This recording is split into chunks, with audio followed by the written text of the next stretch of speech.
Hi grade 10s, it's JP again. So today we're going to firstly look at what you found of what conclusions you could make from activity 1, and then we're just going to build concepts around that. Okay, so the idea was, like in any triangle, there's going to be these three sides, of course, and so let's call this A, B, and C, and we're looking at all the ratios. So we can look at the ratios of A over B, that one. We can look at the ratios of B over C. We can look at the ratios of B over A. We can look at the ratios of C over B. We can look at the ratios of A over C and of C over A. And that was the idea of dividing each of those side lengths, and then of course, and then just the angle of it. So we'll talk later. What does sine 30 actually mean? What does cos 30 and tan 45? What does it actually mean? But just for now, for you to make a link. So you would have noticed that, hopefully you've noticed that the sine 30 column, the sine of an angle, the sine of a 30 column is exactly the same as what? Well, that's exactly the same as this opposite, the ratios of the opposites divided by the hypotenuse. So you would have, hopefully you've seen that.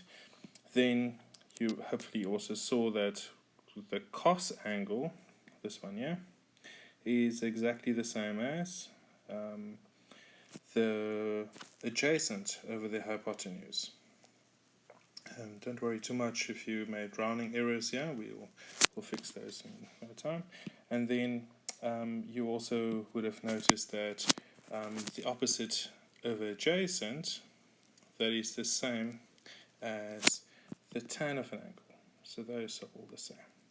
Right. Cool. And then we've got the reciprocals of each. What's the reciprocal again? 1 divided by.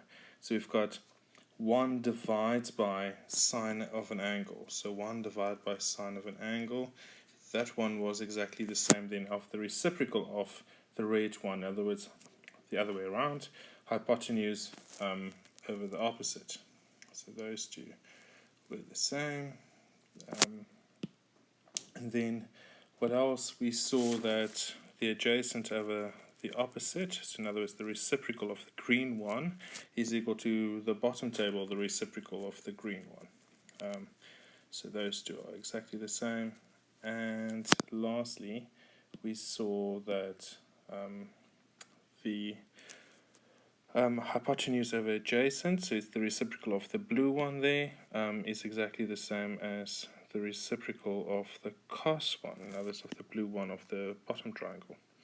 So those two answers were the same. Okay, so in other words, the links, those link, and you get the idea. Those link and those link, and so on. So let's go on. So we need to fill in the words adjacent, opposite, hypotenuse there. So the sine of an angle is equal to the, so we can say the sine of an angle, so let's just make that red. The sine of an angle is equal to the opposite side divided by the hypotenuse side. Yes. So in other words, okay, so let's just do that. Then let's look at the cos, that was blue in this case. The cos of an angle, right? The cos of an angle is equal to the adjacent side divided by the hypotenuse side. And lastly, the tan of an angle, so those are the green ones. The tan of an angle is equal to the opposite side divided by the adjacent side. Cool. In other words, let's look at the triangle here now on the right hand side. So if my reference angle is theta, cool. If my reference angle is theta there, yeah, then this is my adjacent, that is my opposite, that's my hypotenuse.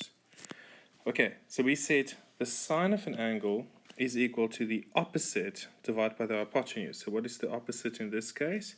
It will be the length of AB is going to be my opposite. So it's the opposite, which is, in this case, AB. Okay, but we don't need to write opposite. We can just write then AB divide by the hypotenuse. And what is the hypotenuse then there? AC. Right. However, if the reference angle is beta, okay, then the adjacent side will be AB, the opposite side will be BC. So therefore, the sine of the angle, remember, is the opposite of the hypotenuse. So what is the opposite now? It's going to be BC, and what's the hypotenuse going to be? Again, it's going to be AC. Okay, so let's look at the next one. So if my reference angle is theta here, that's my adjacent, that's my opposite, that's my hypotenuse. So we said the cosine of an angle is equal to the adjacent of hypotenuse. So the adjacent in this case then will be BC, and then divided by the hypotenuse, which is equal to AC. Let's just do the tan one as well. Still theta, so my reference angle is theta.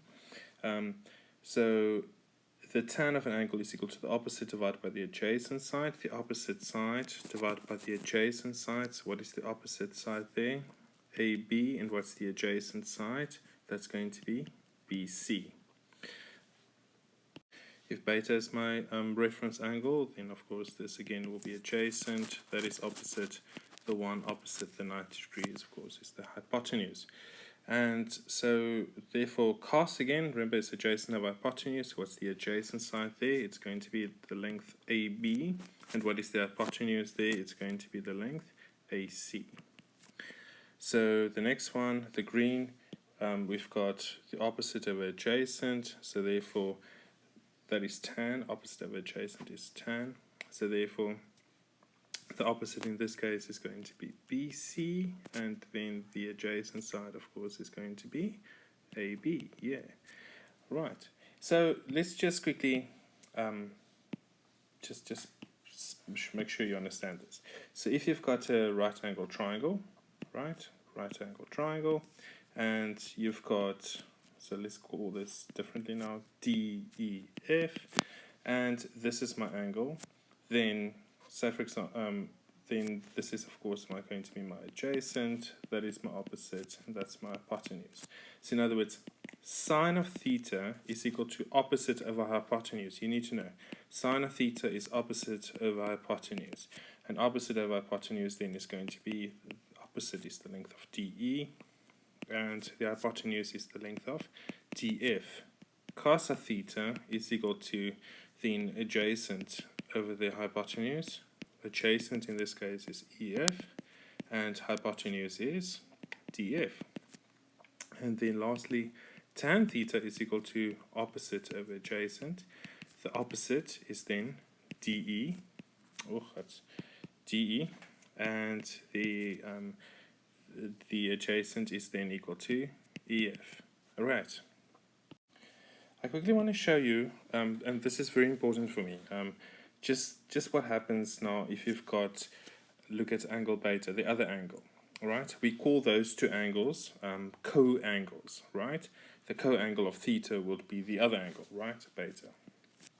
So in this case, sine of beta, now, so if that's beta, well, that's no longer my opposite, that's my adjacent, and now that is my opposite, and hypotenuse stays where it is.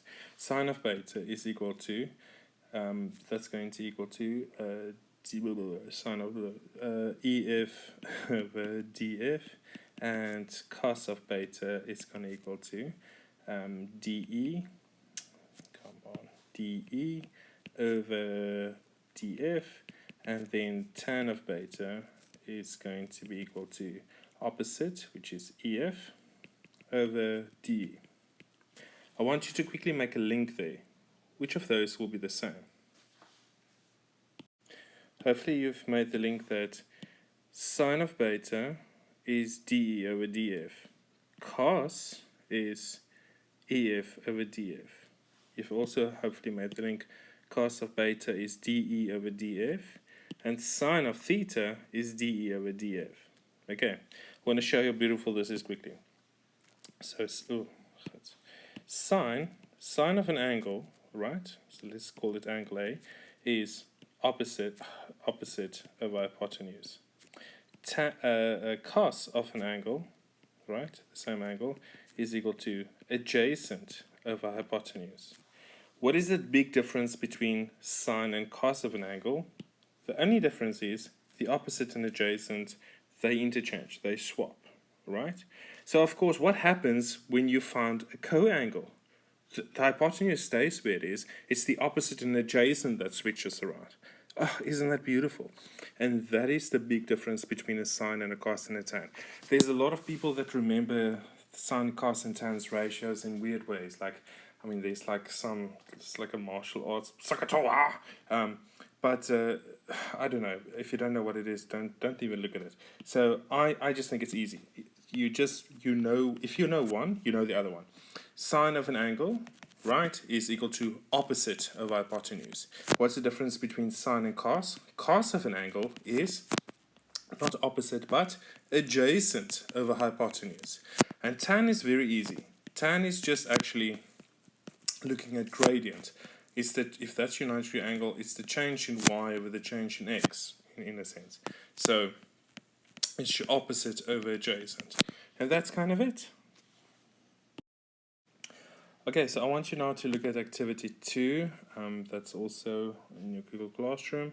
And I want you to exercise 1, number 1 and 2 is from your textbook, and 3 and 4 is from another resource. I want you to quickly do that, and then the solutions will follow. So just pause the video, do the exercise, and then play the video from then on, and just mark your work. Okay, so if you're not done yet, please pause, but I'm going to go through these examples now, or these activity 2, the exercise. So exercise 1 there, in each case, state whether the side marked x is the opposite, adjacent, or the hypotenuse. So if that's my right angle triangle, again, there's my 90 degrees, so I think it's always good to state what's the hypotenuse. So that side there, x, is the side adjacent to the angle, but not the hypotenuse. So x in this case is the adjacent. In the next example, again, the hypotenuse will be the one opposite the 90-degree angle, like in that case.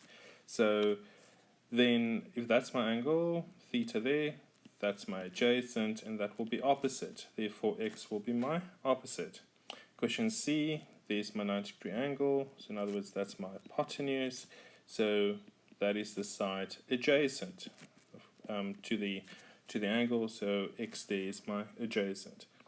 Lastly, question D there. So if that's my 90-degree angle, that's the side opposite the 90-degree angle. So therefore, that will be my longer side in a triangle. That's my hypotenuse. Question 2, use the theorem of Pythagoras to find the third side of a triangle, and then write down the 3 basic trig ratios for each triangle. Let's go for it.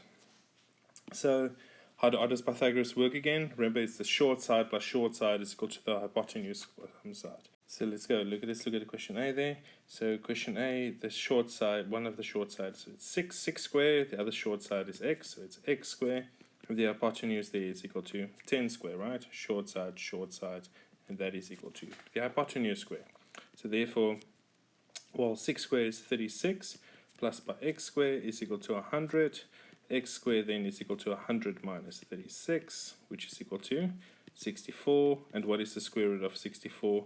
Well, yeah, I know it's plus or minus 8, but we only use the positive value in this case. Well done if you pick that up. 8, because, I mean, how can the length there be negative? That will be a bit freaky. So, question B, let's work out the third side first by Pythagoras. The 2 short sides is 8 and 5, so it's 8 squared plus 5 squared is equal to x squared, so that's 64 plus by 25 is equal to x squared. That is equal to, 89 is equal to 8 squared, and what is x squared, and what is the square root of 89? So if you type in square root of 89 in your calculator, it will give you 9.4. Right, question C there. So the short side, 2 short sides squared there is going to be 15 squared plus by x squared is equal to 17 squared, right? So therefore, we've got 15 squared is 225 plus x squared, and what is 17 squared? 289. 289. So therefore we've got x squared is equal to 289 minus 225, and that is equal to 64, and then therefore it's the square root of 64, so plus or minus 8, but we use the positive value. So in other words, that is equal to 8. Right, so that one there is 8. And lastly, we've got 10, 24, and then x. So the two short side squares will be 10 square plus by 24 square is equal to x square. So it's 100 plus by 24 square is going to equal to, I don't know, 576 plus is equal to x square. That is equal to 676 is equal to x square. And what is the square root of 676? That is going to equal to 26.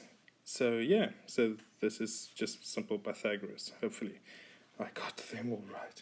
So that's 26, that's 8. What is the x in the first one? That is 8. And in the second one, like 9.4. Okay. So, and then, of course, if you want to write, then you need to write down sine of theta is going to equal to 6 over 10, which is like 3 over 5, right, if you simplify it. Cos of theta is 8 over 10, which is 4 over 5. And then tan of theta is going to equal to 6 over 8. And 6 over 8 is going to equal to 3 over 4. You do that for each one of them. So, in the second one, sine of theta there is going to equal to, what is it? 5 divided by 9.4. Cos of theta is going to equal to 8 divided by 9.4. And tan of theta is going to equal to 5 divided by 8. And question C, sine of theta is going to equal to 8 over 17. Cos of theta is going to equal to 15 over 17. And tan of theta is equal to 8 over 15. And then D, so sine of theta is going to equal to 24 over 26, and that can be simplified to 12 over 13. And then cos of theta is going to equal to 10 over 26, which is equal to 5 over 13. And then tan of theta is equal to 24 over 10, and 24 over 10 is equal to 12 over 5. Let's look at question 3 there. Write down the ratio in terms of L, H, and K. So sine of H, so if this is my reference angle, in other words, L is my adjacent, H is my opposite, and K is my hypotenuse. So sine of H will be equal to, angle H will equal to small h over K. And then cos of H will equal to L over K. And tan of H will equal to H over L. Then what we've got is if my reference angle now is L, so then H now is my adjacent, and L is my opposite, and K is my hypotenuse. So sine of L will equal to L over K, L divided by K, which is, that looks like this, right? L divided by K. And then cos of L is going to equal to H over K. And lastly, we've got tan of L, which is equal to L over H. Right. Write down the ratio in terms of S, T, and R. Okay, last part. Let's go for it. So sine of R is going to equal to R over S. Cos of R is going to equal to T over S.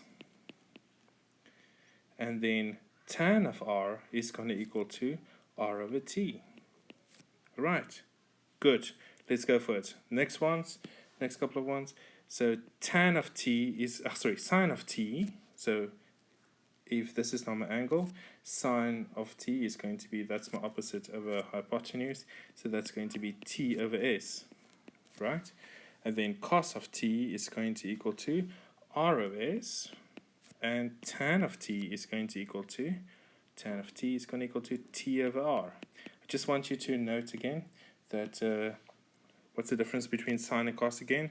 The opposite and adjacent switches around. Let's look at this. Sine of R is R over S. That's exactly the same as cos of T. That's also equal to R over S. Okay, the cofunctions. Aren't they just so beautiful? And then t over s, the cos of r, t over s, is equal to then the sine of the cofunction, or coangle, the t over sine of t over s.